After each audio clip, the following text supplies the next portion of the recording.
For years, images of the war showed soldiers marching firmly, tanks advancing relentlessly, and speeches filled with strength. But there was something that was never shown, something that held all of that up from within. How did that army keep functioning when the body could no longer endure? Beneath every uniform, inside every pocket, there was more than just bullets. There were pills, bottles, injections, formulas designed not to heal, but to force, to turn human bodies into useful parts, capable of withstanding fear, pain, and sleep without stopping. And it wasn't just the soldiers. These substances also circulated among those in command. While orders were being given, executions signed, and offensives planned, someone would pass another dose, not for health, for operational necessity. That consumption wasn't isolated. It was routine, an organized practice, silent but widespread. How deep was the real impact of methamphetamine, morphine, and cocaine on the functioning of the Third Reich?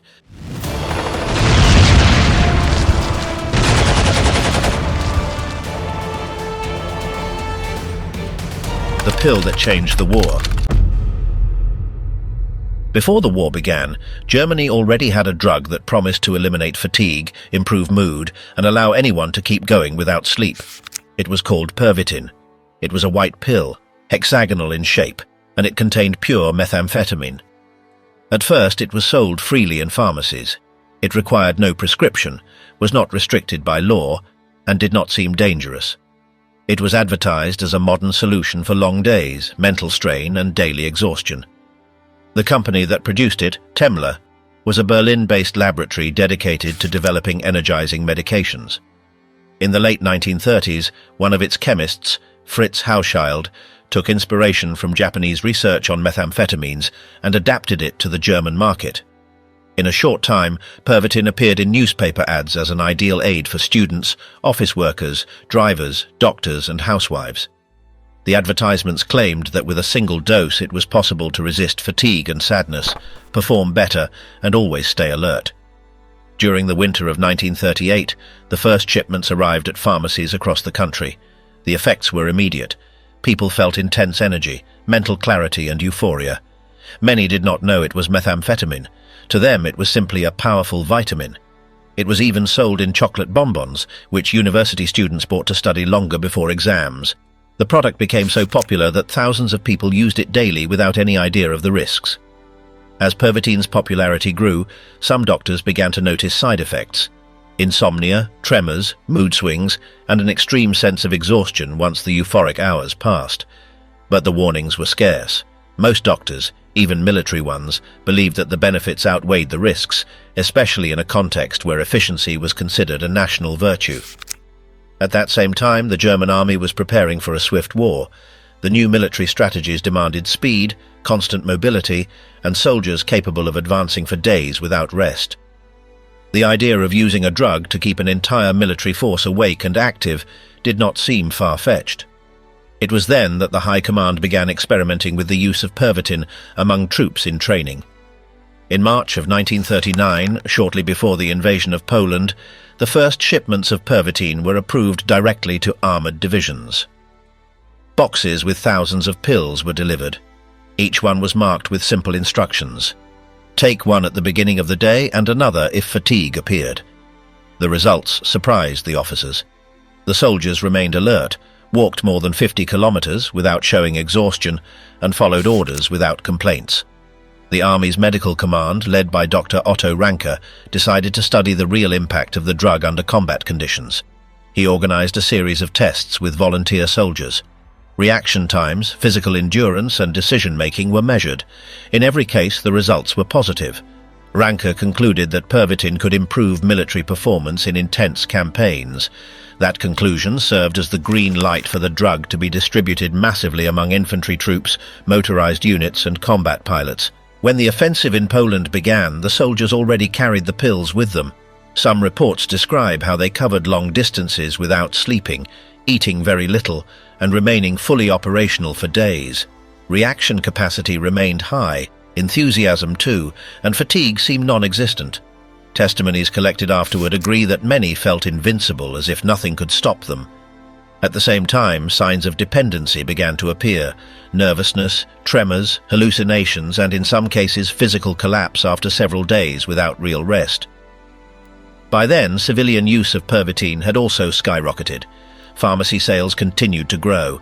Factory workers, especially in Berlin, used it to complete double shifts.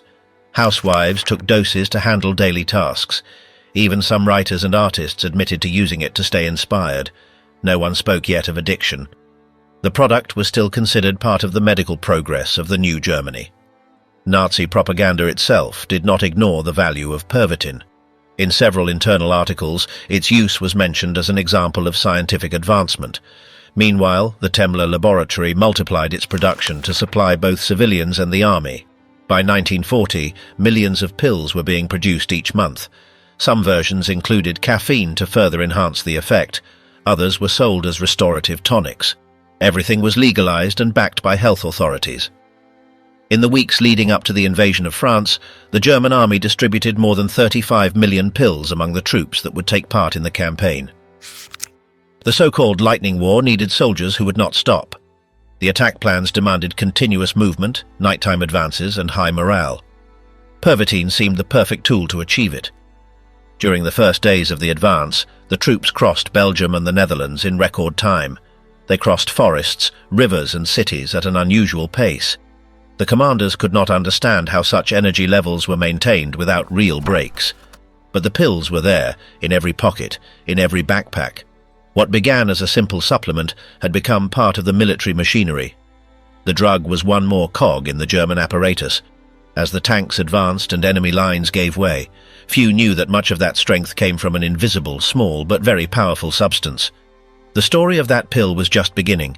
Its real effects and its consequences would be felt far beyond the battlefield. The sleepless army, blitzkrieg, and drugs on the move. When Hitler designed his strategy to take Europe, he knew that having fast tanks or ambitious officers wasn't enough. Something more was needed, something that could push the soldier beyond human limits. Thus was born the Blitzkrieg, or Lightning War, a way of attacking with extreme speed, without pause, without retreat. For it to work, a basic obstacle had to be eliminated: fatigue, and for that, they used pills. Methamphetamines became the invisible fuel of that offensive. Pervitin, in particular, began to be seen not as a medicine, but as a tool of war. It was distributed in bulk. Thousands of soldiers carried it in their backpacks, along with ammunition and rations. In a short time, it became part of the basic equipment, a chemical aid to stay awake, march at night, and not feel the weight of exhaustion. The campaign in Poland was the first test. It worked. In only 28 days, the German army occupied the entire country. The troops advanced without stopping, in constant waves, as if they never needed sleep. That was when the High Command realized that Pervitin wasn't an occasional aid, it was part of the plan. Before the offensive on France, more than 35 million tablets were distributed among tank crews, pilots, and infantry units. It was about maintaining the pace, about not losing even an hour to rest. One commander described how his group crossed 300 kilometers in just 3 days, with drivers swallowing between 2 and 5 pills a day. The trucks kept moving even at night, guided by soldiers who didn't blink. Some ate only a single chocolate bar a day. They didn't feel hunger. They didn't feel fear, only a need to keep moving forward. Dr. Otto Ranke, Chief Medical Officer of the Armed Forces, was one of the promoters of this massive use. He said the substance helped maintain morale, increased concentration, and allowed for the completion of complex tasks without interruption. Several general staff officers requested the chemical rations directly from him. Ranke recorded everything in his journal. Pervitin was so integrated into the troops' daily life that it was handed out before every major operation, with clear instructions: use it to stay awake. The result was a series of fast and devastating victories. The panzer divisions moved like an unstoppable wave. They crossed fields, forests, and villages without stopping. In many cases, they arrived in cities before the enemy could organize a defense. Some French garrisons fell without firing a shot, surprised by the pace of the advance. There were those who thought the Germans were tireless, that they never rested, and they weren't entirely wrong. But the euphoria had a price. After days without sleep, many soldiers collapsed. They fell to the ground without strength, unable to get up. Some suffered hallucinations, others tremors or mental confusion. The effects of methamphetamine disappeared suddenly, and what remained was an exhausted, dehydrated, trembling body. Sometimes they needed entire days to recover. It was as if they had been struck by an invisible illness. The supply chain was also crucial. If a unit ran out of pills, performance plummeted.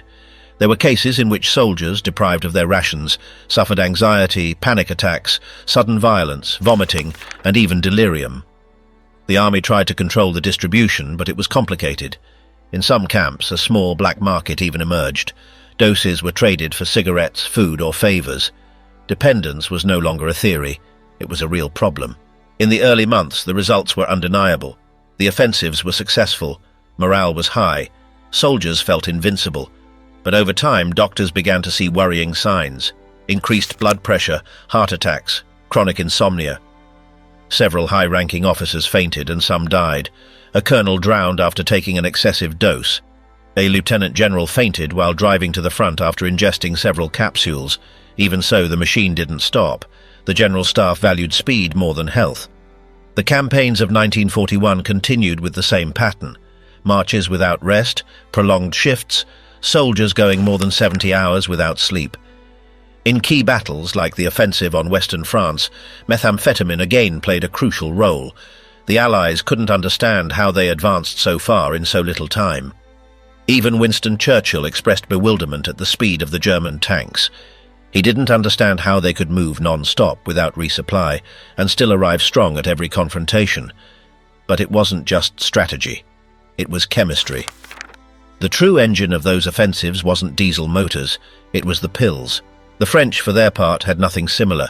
Their pace was normal. Their soldiers moved according to human time, eating, sleeping, waiting for orders. That cost them dearly.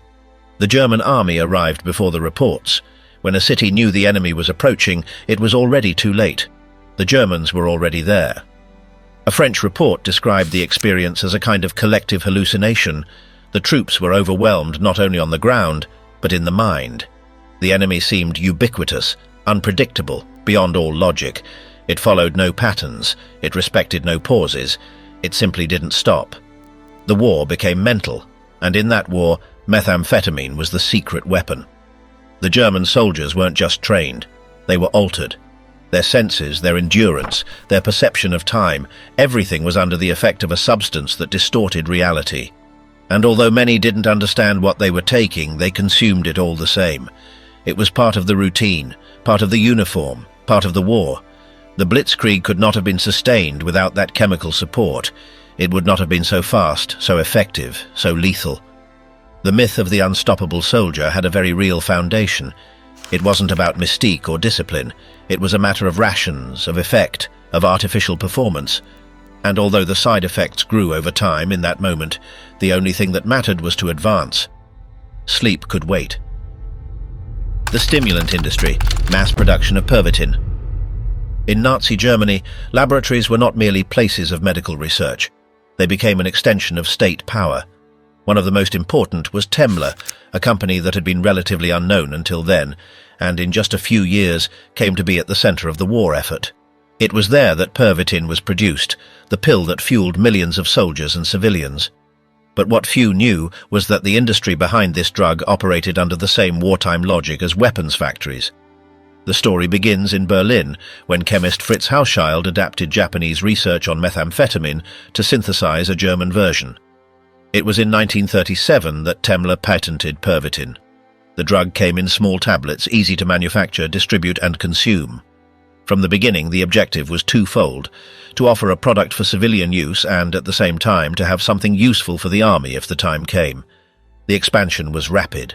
In early 1938, advertising campaigns were launched across Germany. On trams, in train stations, and even in newspapers, ads presented Pervitin as the ideal solution for fatigue, depression, and low productivity. Doctors received letters with free samples and were encouraged to try the product and recommend it. The strategy was straightforward: create demand from the ground up, letting society adopt the substance without the need for state mandates. Production skyrocketed. Temmler hired more staff, expanded its facilities, and optimized its manufacturing lines. The product did not require exotic ingredients or special machinery. It could be mass-produced with readily available domestic supplies. This made it ideal for an economy already preparing for war and seeking to minimize imports. Pervitine's success triggered a chain reaction. Other German pharmaceutical companies, such as Bayer and Merck, also began taking an interest in stimulants. Some developed similar products, others focused on distributing and modifying the original formulas. But Temmler had the advantage. It was the army's preferred supplier and had the implicit backing of the state. Its executives knew they were in the right business at the right time. With the start of the war, the connection between the pharmaceutical industry and the military apparatus tightened. The army began placing massive orders for Pervitin. The pills were packed in sealed boxes, labeled with basic instructions, and shipped by train to the front lines. In every campaign, the medication traveled alongside rifles and rations. It became part of the standard equipment. By 1940, orders were so large that Temmler had to operate in triple shifts. Monthly production reached millions of units. Facilities expanded even further. Processes were automated, new plants opened, and personnel were trained at an accelerated pace. All with a single purpose: to keep Germany awake, productive, and moving. But it wasn't just soldiers using Pervitin. Civil authorities also promoted it among workers. In factories, post offices, and hospitals, the pills circulated as part of the routine.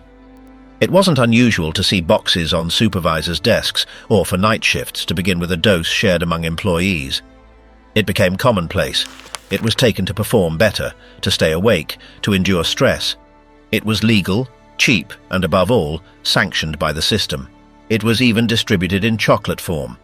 The Hildebrand bonbons, filled with methamphetamine, were sold in kiosks and were popular among housewives and students. They carried no warnings. There were no age restrictions. They were considered a modern product, part of the nation's scientific progress. The regime's support was clear. Although no official campaigns were issued, the party's high command was aware of Pervitine's impact. Some internal reports from the Ministry of Propaganda mentioned the drug as a useful support for the national effort. It was referred to as a people's drug, a tool to enhance performance without resorting to coercive methods. It wasn't just about controlling the body, but also about shaping the will. The paradox was evident. While the regime publicly condemned drug use as a symbol of decadence, it secretly promoted stimulants as a tool of control. The official discourse spoke of purity, health, and moral strength. But the methamphetamine factories worked without pause, driven by state contracts and shielded by regulations that protected them from any criticism. By 1941, some doctors began to notice warning signs: an increase in cases of collapse, silent addictions, and severe side effects. Proposals were made to limit access to Pervitin, but the measures were not firmly enforced. Economic and military interests were too great. Moreover, demand continued to grow. In some sectors, if there were no pills, productivity dropped. In others, soldiers demanded their doses more urgently than rations. The lack of regulation led to absurd situations. In some barracks, supply was so abundant that parallel markets emerged. Pills were exchanged for cigarettes, favors, or even alcohol. In civilian factories, thefts began to be reported. Some employees took boxes home. Others resold the products. Control weakened. Even so, Temmler continued producing. Even in the final years of the war, when bombings were destroying entire cities, the company kept its facilities operational. It became a symbol of industrial resilience. Not out of patriotism, but out of convenience. They knew that as long as the war continued, their products would remain necessary. The relationship between science and war was not new, but in Germany, it reached a unique level. The laboratory ceased to be a neutral place and became just another cog in the regime's machinery. The drugs were not experiments. They were state policy, and while millions of people marched, worked, or fought under their effects, the factories kept operating, silently, without interruption. Medicated Hitler, the daily injections that sustained the Führer. The most powerful man in Germany trusted almost no one, but there was one exception: his personal doctor. Theodor Morell, a physician with strange manners and a disheveled appearance, became the only person authorized to inject substances into Adolf Hitler's body. From 1936 to 1945, he accompanied him in every transfer, every hideout, and every relapse. What began as a treatment for intestinal problems turned into a daily routine of drugs, stimulants, and chemical combinations that altered the physical and mental state of the Nazi leader. It all started when Morell successfully treated Heinrich Hoffmann, Hitler's personal photographer. Grateful, Hoffmann introduced the doctor to the Chancellor. At that time, Hitler suffered from digestive discomfort and constant fatigue. Morell offered him a treatment that promised quick results. He began with probiotics, vitamins, and mild doses of bacterial extracts. The relief was almost immediate. Hitler was pleased. From then on, Morell became his personal physician. What followed was a growing dependency. Every time Hitler experienced pain, discomfort, or a drop in energy, Morell had an injectable solution. He used mixtures that included methamphetamines, animal extracts, concentrated vitamins, nasal cocaine drops, hormones, and mild opioids. He did not consult with other doctors. He did not explain the combinations. He simply acted. Hitler trusted him blindly. Over time, the number of substances increased. In his journals, Morell recorded that the Führer took up to 28 pills a day, in addition to several injections. Some were stimulants, others sedatives. He was also administered experimental compounds, such as animal gland extracts and unapproved bacterial preparations. Every morning and night, the dictator received his dose without asking what it contained. Members of the inner circle noticed the change. Eva Braun, Albert Speer, Hermann Göring, and Heinrich Himmler avoided being treated by Morell. They called him the Needle Chancellor because of his fondness for frequently injecting the leader. The doctor's office was described as chaotic, messy, and unhygienic. Despite complaints, Hitler defended him. He said no one else understood him so well. During the war, the injections became more frequent. In 1941, when Hitler suffered a persistent cold, Morell administered high doses of cocaine in eye drops. Afterward, he continued with oral stimulants to keep him active during long general staff meetings. In his notes, the doctor justified these treatments as necessary to maintain the commander-in-chief's functional level. The effects were visible. Hitler began to suffer from hand tremors, excessive sweating, insomnia, sudden mood swings, and an irregular energy that alternated between euphoria and apathy. During meetings, he would go from shouting orders to falling completely silent, as if absent. Some thought it was part of his style. Others knew something was wrong. Morell didn't just treat Hitler with drugs. He also experimented with new compounds. After the failed assassination attempt on the 20th of July, 1944, known as Operation Valkyrie, the dictator was injured. The doctor took advantage of the situation to apply topical penicillin, an antibiotic still in its experimental phase. He didn't ask for authorization. He did it on his own. The treatment worked, but it showed how much total control he had over the Führer's body. In the final months of the regime, the injections were daily and multiple. Hitler received a mix of methamphetamine, concentrated vitamins, liquid caffeine, and muscle relaxants. The intention was to keep him lucid, even though his physical condition was already precarious. He walked hunched over with constant tremors, and his face appeared swollen. Footage from the era shows a clear deterioration. Morell continued documenting each dose. He kept detailed records of everything he administered. After the war, these files were found and analyzed. They showed an extensive list of compounds, from potassium bromide to morphine derivatives. The treatment did not follow medical protocols. It was an improvised catalogue of substances applied according to the symptoms of the moment. Historians who reviewed the reports agree that Hitler developed a progressive chemical dependency. It was not a classic addiction, but rather a form of physical control sustained by someone he trusted. Morell did not act as a conventional doctor. He was a permanent supplier of quick fixes. Every new symptom was met with a new substance. As the Reich collapsed, Hitler's mental state worsened. He suffered episodes of paranoia, severe insomnia, and an increasing obsession with internal betrayal. He spent hours locked away, issuing nonsensical orders or repeating delusional ideas. It is unclear how much of that behavior was due to his ideology, his mental health, or the combined effects of the medications. In April of 1945, the doctor was still administering injections while the bunker filled with smoke and noise. Even then, Hitler demanded his treatments as if they were indispensable. On the 22nd of April, he had his last documented conversation with Morell. Days later, the doctor left the bunker by direct order. He was not present at the dictator's suicide. He took refuge in southern Germany. 3 years later, he died of a cerebral infarction. Morell's files, found by Allied forces, allowed the full treatment to be reconstructed. The list of substances, doses, schedules, and combinations confirmed what many had suspected. Hitler did not rule with speeches and willpower alone. He ruled supported by a chemical network that allowed him to stay active while everything around him collapsed. Morphine, power and decline, Gurings' other addiction. Hermann Göring was one of the most visible faces of the Third Reich, a decorated pilot in the First World War, founder of the Gestapo, head of the Luftwaffe, and second in command after Hitler. But he was also a man marked by addiction. His relationship with morphine began long before the war and never truly ended. Over the decades, this dependency physically weakened him, undermined his reputation, and turned him into a decadent figure, far removed from the power he once wielded. The story began in 1923, when he took part alongside Hitler in the failed coup attempt in Munich. During the march, he was shot in the leg. The wound was serious. He was taken in secret to a clinic where he was administered morphine to relieve the pain.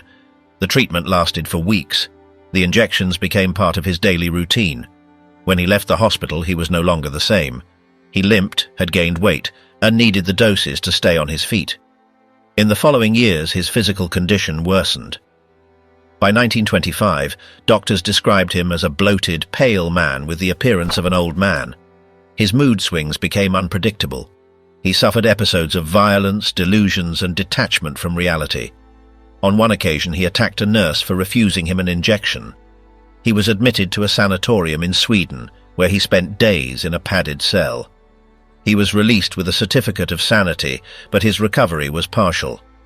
In 1927, he made his last serious attempt to quit morphine. He achieved some stability and returned to the political scene. To many, it seemed he had overcome the addiction. In 1928, he secured a seat in the Reichstag. A year later, he was elected president of the parliament. His public image improved. He returned to official functions, well-dressed with a statesman's demeanor, but the marks of the past remained hidden. During the 1930s, while Nazi power was growing, Göring kept his consumption under apparent control. However, in 1937, an incident reignited concern. While in a sauna, he received an urgent call from Hitler. The next day, he developed a fever and acute toothache. The dentist prescribed him a mild morphine derivative, paracodyne. At first, it seemed like a temporary solution, but within weeks, the recommended dose was no longer enough. He began taking up to 10 pills daily, when the normal dosage was one every 8 hours for a few days. His dentist refused to keep prescribing. Göring sought other sources. By the end of that year, his use was constant. The dependency returned, this time disguised as legitimate medication. No one around him could ignore it. The head of the Luftwaffe, the second man in the Reich, was once again trapped. In the following years, he stockpiled personal reserves. When captured by the Allies in 1945, he was carrying 2 suitcases full of paracodyne. It was estimated he had over 20,000 pills. The soldiers who arrested him thought they were dealing with a drug trafficker. They didn't realize they were facing one of the most powerful men of the fallen regime. The effects were visible. His physique was grotesque. He had gained so much weight that his uniform had to be custom-made. He walked with difficulty, sweated excessively, and could barely stand upright at public events. His enemies called him the Golden Pig, referring to his obesity and his medal-covered uniforms. But even his allies began to lose respect for him. Some officers saw him as a clown without control, a symbol of decadence surrounded by luxuries and pills. During the Nuremberg trials, details of his dependency were revealed. Göring himself admitted to his psychiatrist that he had used morphine for years, though he tried to downplay it. He said he only used it for pain, but the records told a deeper story. The addiction wasn't occasional, it was part of his life.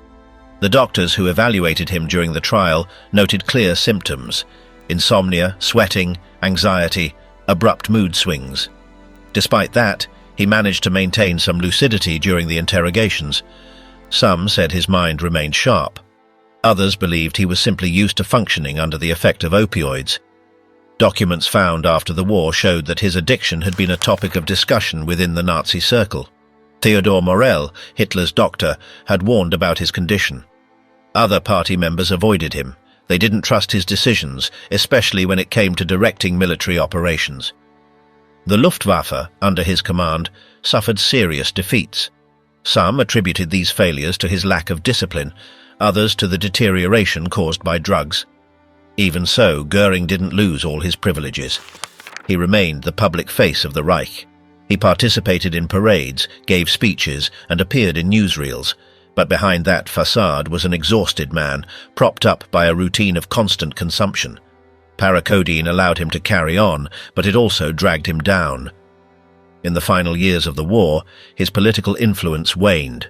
Hitler stopped listening to him. Other leaders like Himmler and Bormann gained power. Göring became irrelevant. His power faded as his addiction grew. He spent more time at his residence in Karinhall than at command centers. His decisions were seen as whims. His reputation as a strategist crumbled. When the Soviets approached Berlin, Göring attempted to take control of the government. He sent a telegram to Hitler, proposing to replace him as head of the Reich. The response was immediate: treason. Hitler ordered his arrest. He was detained by his own comrades and transferred to a guarded villa. There, with his pills at hand, he waited for the end.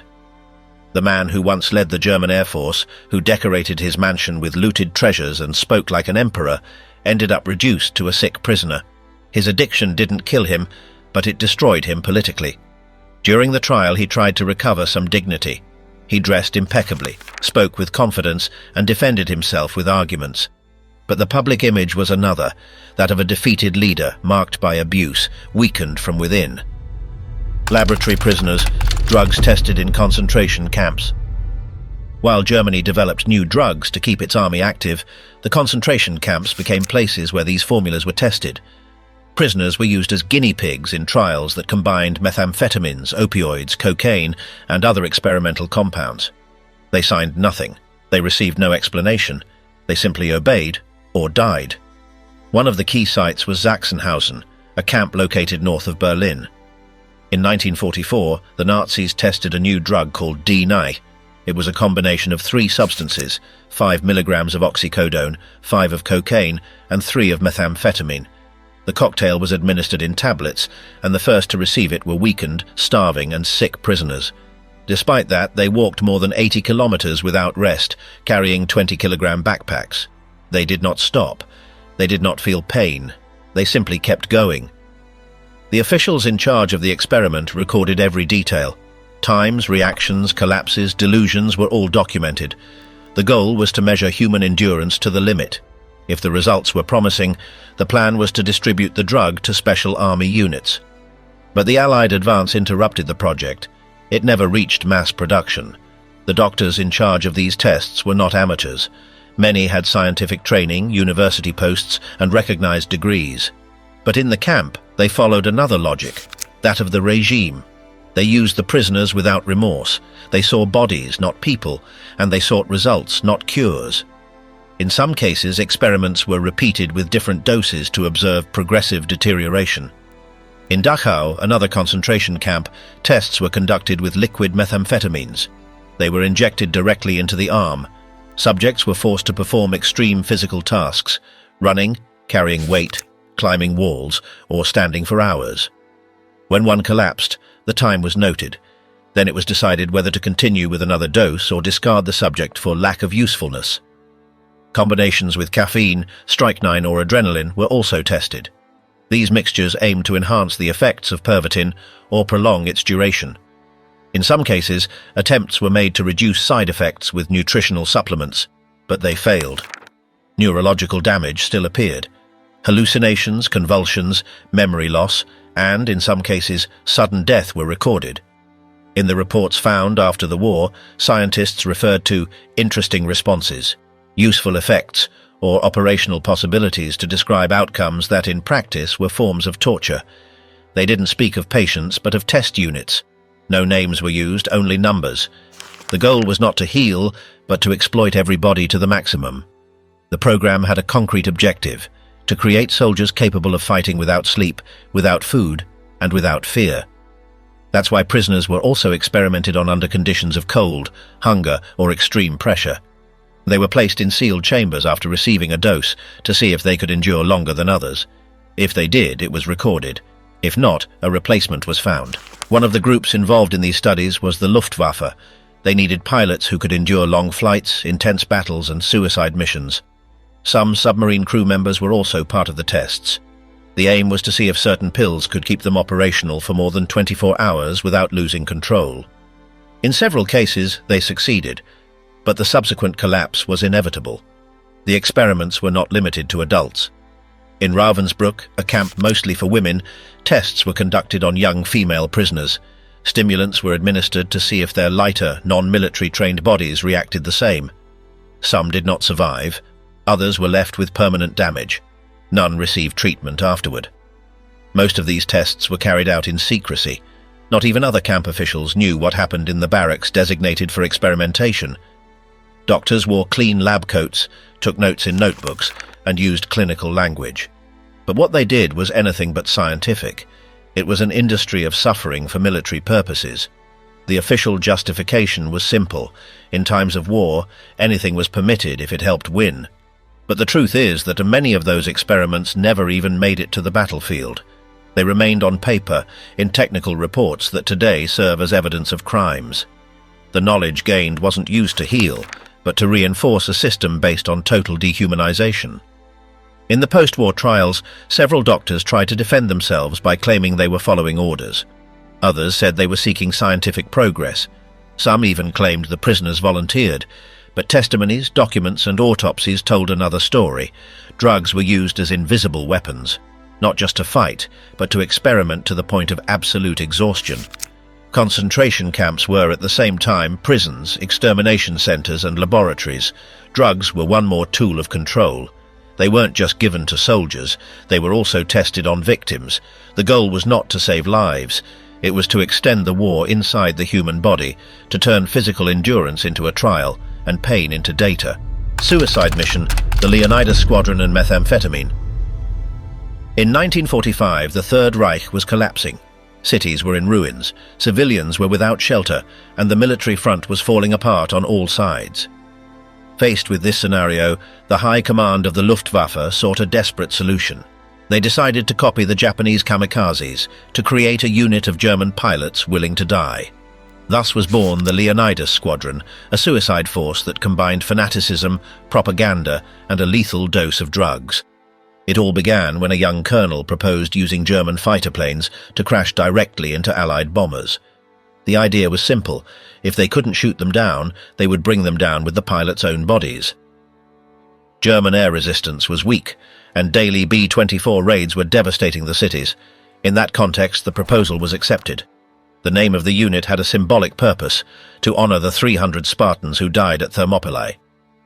Thus, the Leonidas Squadron was formed. Selection was swift. 2,000 men volunteered.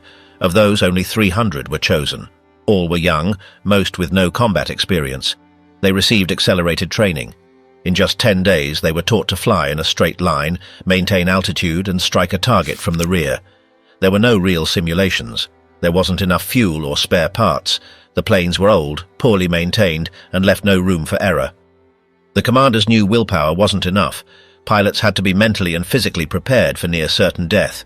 That's why they resorted to all available substances: methamphetamine, cocaine, opioids, alcohol. The goal was to suppress fear, boost aggression, and block any thought of retreat. Before boarding the planes, pilots were subjected to intense conditioning sessions. They were made to sing battle hymns, shown images of ruins, dead children, and women buried under rubble. Then they were handed the doses. The day before the first attack, a special dinner was organized, a banquet à la carte, with music and patriotic speeches. They wanted them to feel part of something great, to believe in a sacred mission, to forget about coming back. The order was clear: take off, listen for coordinates over the radio, identify the bombers, and dive without hesitation. The target was only disclosed once in the air to avoid desertions. On the 7th of April 1945, the first attack took place. 180 fighters took off to face a formation of 13 heavy bombers and 800 escort fighters. Each pilot had a voice on the radio repeating over and over, "You are nothing. The people are everything." It was a motto, but also a strategy of depersonalization. They wanted the pilots to forget who they were and act as interchangeable parts. In theory, the tactic was simple: position behind the bomber at 6 o'clock and strike the tail with the propeller. That would break the stabilizer and cause the enemy aircraft to lose control. Another option was to hit the wing or crash directly into the cockpit. Instructors knew pilots had a fraction of a second to strike. Complicated maneuvers were therefore ruled out. Once in the air, some began to regret it. 60 returned to base due to technical failures or fear. Others were shot down before getting close. Only a few reached the bombers. The first impact was by Heinrich Henkel. He managed to destroy the lead aircraft. He bailed out in time and survived. Others weren't so lucky. The propellers and wings of the fighters became blades slicing through enemy metal. Some impacts were so violent they disintegrated both planes. The battle lasted only 45 minutes. The outcome was unclear. The Allied offensive was not stopped. Most of the pilots died without hitting their targets. But for Nazi propaganda it was enough. Images, names and patriotic slogans were broadcast. They were presented as heroes.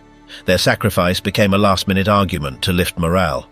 Privately, however, the commanders admitted the result had been a failure. Another operation like it was never organized again. The records show that the drugs were not a complement. They were essential. Without them, the mission would not have been possible. Testimonies from survivors describe states of euphoria, emotional detachment, total absence of fear. One described flying while singing, smiling, feeling the sky calling him. Another said his body didn't tremble, but his mind was shut off.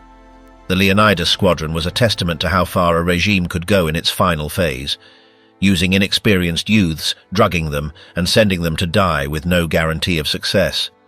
Technology no longer mattered. Strategies failed. Only the human body remained as a weapon, and for that, they needed to alter consciousness. It wasn't about heroism, it was about chemistry. Though many of the pilots died without knowing whether they had fulfilled their mission, their names were inscribed on the walls of the Nazis' final shelters. For some, they were martyrs. For others, victims of a machine that didn't hesitate to sacrifice its own youth in the name of a lost war. The doping of power, drugs in the SS and the Nazi hierarchy. In the Nazi imagination, discipline was an essential virtue. Leaders spoke of purity, order, and absolute control over body and mind, but in practice, many of the most powerful men in the Third Reich regularly used drugs. These were not just simple stimulants. It was a culture in which chemical substances were seen as tools for performance, power, or escape. The contradiction between official discourse and private habits defined the entire elite of the regime. The SS, conceived as an elite order, were no strangers to these practices. Although their ideology forbade weakness and promoted physical strength, substance use was more widespread than officially acknowledged. Pervitin circulated openly among their ranks. It was administered before high-risk operations, prolonged interrogations, or sleepless missions. Some officers carried their own doses, stored in small vials, as part of their personal equipment. The most well-known case was Heinrich Himmler. As head of the SS, he oversaw concentration camps, extermination operations, and special missions. He followed a strict routine, but was also a habitual user of chemical supplements. He used fortified tonics, stimulant syrups, and pharmaceutical preparations prescribed by party doctors. Although he avoided injections, he preferred capsules that allowed him to carry on without pause. His personal diaries contain records of more than 15 different preparations used in a single quarter. Some field officers also used nasal cocaine drops. They applied them before interrogations or hand-to-hand combat. The drug induced a heightened state of alertness that they confused with mental clarity.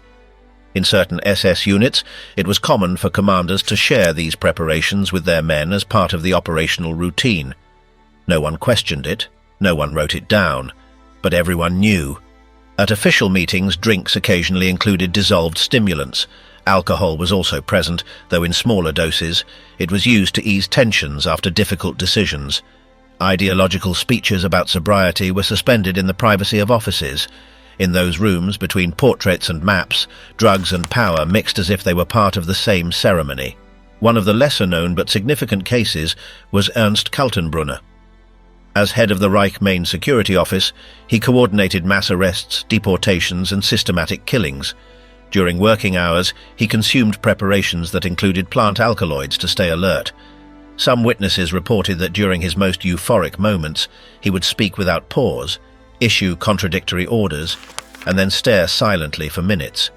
It wasn't a coincidence. Most of these men knew exactly what they were taking. They were not victims, they were habitual users. In some cases, they even had personal doctors who adjusted doses according to workload or emotional state. Theodor Morell, Hitler's physician, was consulted on more than one occasion by other top officials, although few agreed to be treated by him due to his questionable hygiene. They preferred to hire private specialists who could provide discrete combinations, far from the party's scrutiny. Medical records found after the war showed that drug use among the Reich's elite was not incidental. It was structural. Some used opium derivatives to relieve pain, others took sleeping pills, and many combined stimulants with tranquilizers to maintain an artificial balance. It was about living under constant pressure, making brutal decisions, and maintaining an image of absolute control. The substances helped sustain that performance. In the SS High Command, drug use was also functional. During mass deportations, for example, there were officers who took tranquilizers to avoid losing control. During interrogations, others relied on pills to maintain energy over long hours. Even during executions, there were recorded cases of alcohol or methamphetamine used by personnel to avoid nervous collapse. Later, testimonies revealed that some justified their behavior by saying they acted under the influence of substances.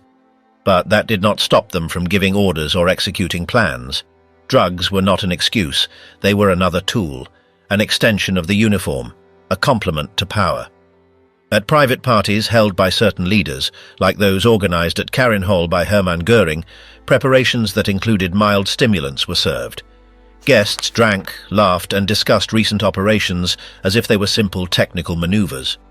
In that environment, the line between crime and banality blurred. Drugs helped maintain that state of detachment. The contradiction was evident. While propaganda spoke of healthy youth, strong bodies, and clear minds, the leaders sustained themselves with substances that altered all of that.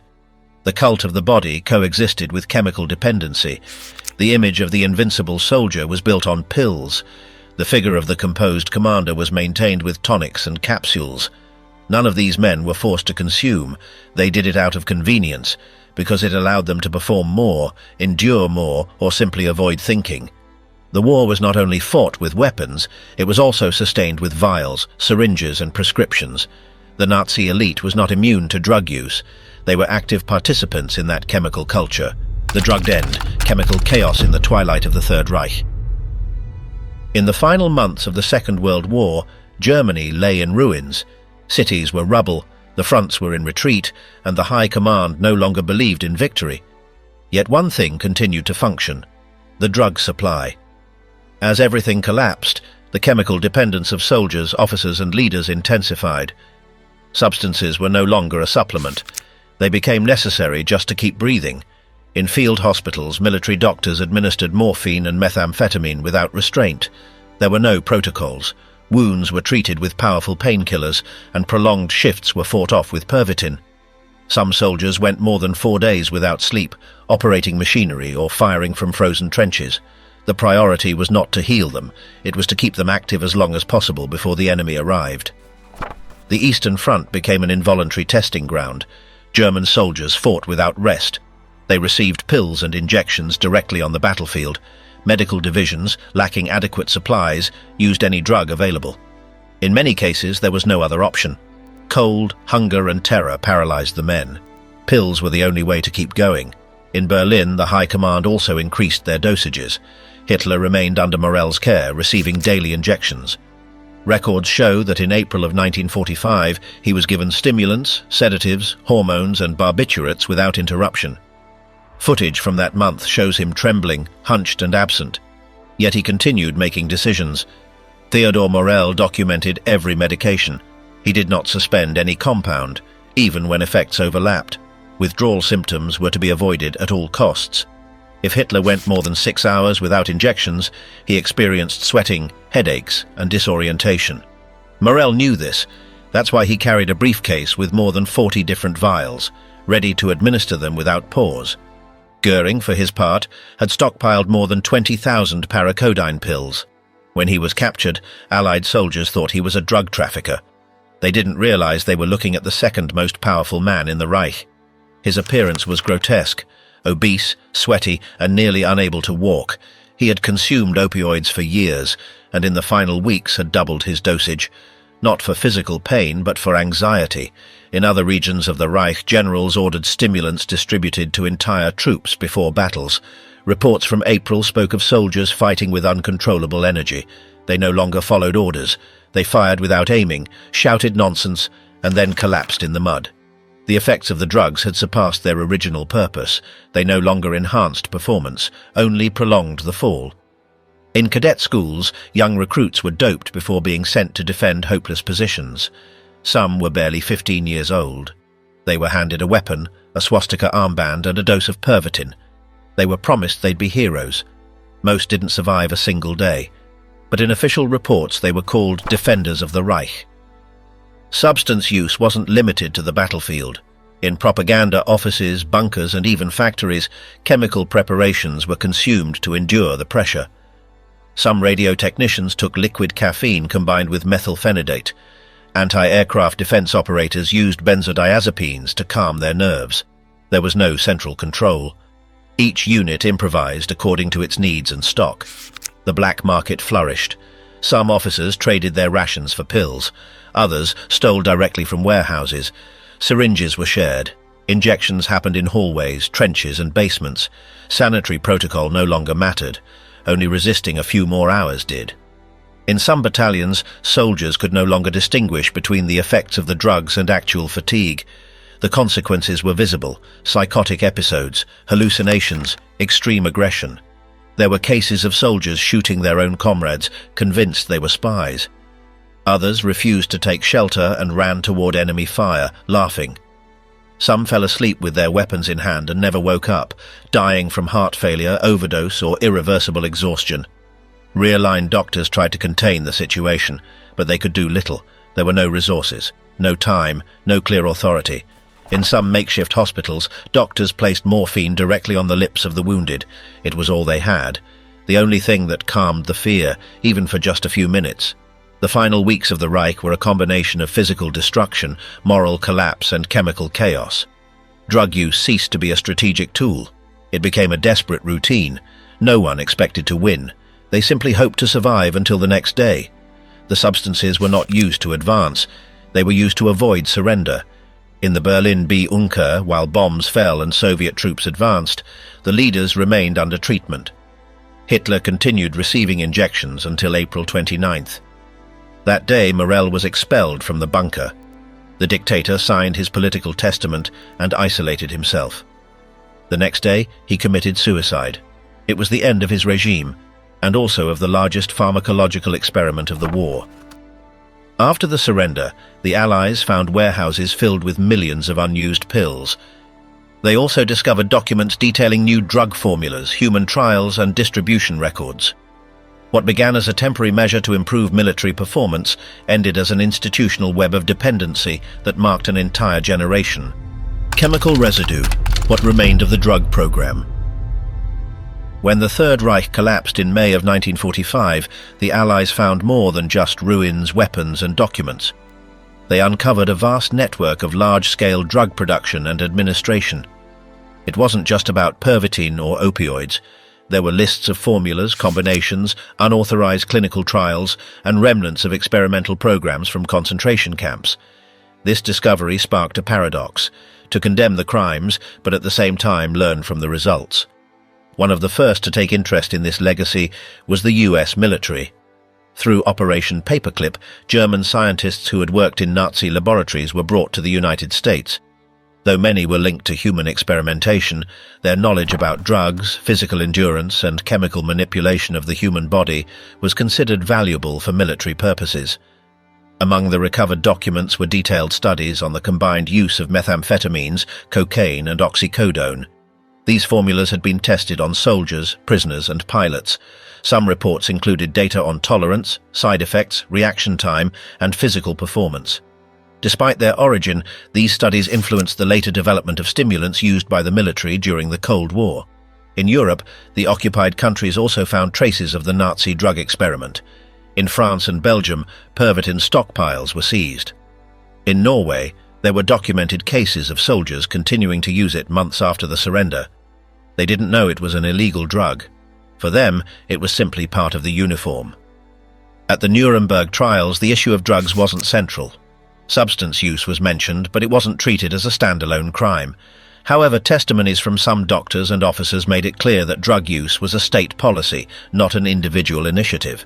It was part of the war strategy. In the years that followed, the international pharmaceutical industry reviewed several compounds developed in Germany. Methamphetamine, for instance, was reclassified and restricted. In some countries, it was used under medical prescription to treat attention disorders or as an appetite suppressant. But in nearly all cases, its high addictive potential was recognized. Oxycodone also followed its own path. First synthesized in Germany in 1916, it became one of the key ingredients in Nazi drug cocktails for soldiers. From 1945 onward, it was used in pain treatments for war veterans. Decades later, it became central to a public health crisis in the United States due to widespread abuse and dependency. What had been developed as medicine ended up becoming a devastating drug. Another less visible legacy was the normalization of drug use for control purposes. The Third Reich did not promote recreational use, but functional use. Drugs were administered to work harder, fight without fear, sleep less, interrogate more intensely, or ignore pain. This logic, when transferred to different contexts, served as a model for certain military experiments and human performance programs in other world powers. In the Soviet Union, for instance, during the 1950s, Pervitin-derived substances were tested on cosmonauts and soldiers. In the United States, programs like MK Ultra were developed, experimenting with drugs to modify behavior. Although not always acknowledged, the Nazi precedent was present as a technical reference. In Germany, the detoxification process was slow. During the 1950s, traces of Pervitin were still found in rural medicine cabinets. Some generations grew up with the belief that certain pills were part of daily life. There were information campaigns, legislative changes, and an effort to erase that past. But the social effects of nearly a decade of institutional consumption did not disappear easily. Medical historians only began to study these topics in the 1980s. That's when works began to emerge documenting the massive use of drugs in the Third Reich. Before that, the issue had been marginal. The image of the Nazi soldier was associated with fanaticism and discipline, not with pharmacological dependence. But the records told a different story. The book Blitzed by German journalist Norman Ohler was one of the first to compile all this information in an accessible format. It showed how substances were at the center of the military apparatus, not on the margins, how strategic decisions were made under the influence of chemical compounds, and how the regime's top leaders depended on medication to stay functional. Another key contribution was the study of pharmaceutical companies that worked with the regime. Companies like Temmler didn't disappear after the war. Some merged, others changed names, but they continued operating. Documents about their role in drug production and distribution were ignored for decades. Only in recent years have they begun to be reviewed. The case of Theodor Morell was also re-examined by modern medicine. Though his methods were discredited, his archive served to understand how multiple drug combinations were applied without supervision. Many of his preparations included elements that today would be considered dangerous: barbiturates, combined stimulants, and untested hormonal extracts. Yet his influence in the way power was medically managed was significant. Today, the toxic legacy of the Third Reich is not only in its visible crimes, but also in the chemical traces it left behind. The relationship between drugs and power, between science and obedience, between performance and dependency, was explored as never before, not to improve life, but to sustain a war.